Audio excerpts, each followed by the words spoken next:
In today's video, I'll show you how to let customers upload files in Tidio.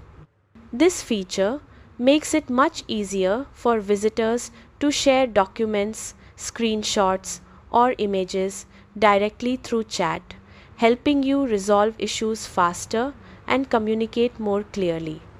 To get started, log into your Tidio dashboard. Once you're inside, go to the Flows section. This is where you manage and customize automated conversations.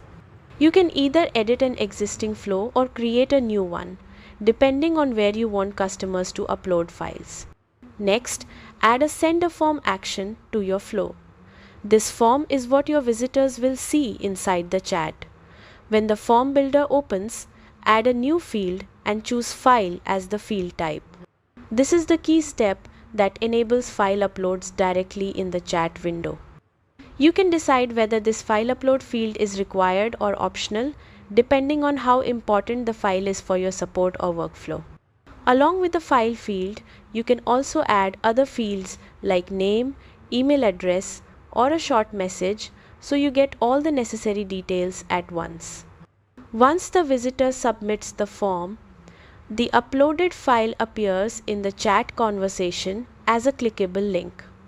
Your team can open or download it instantly and respond with better context and accuracy.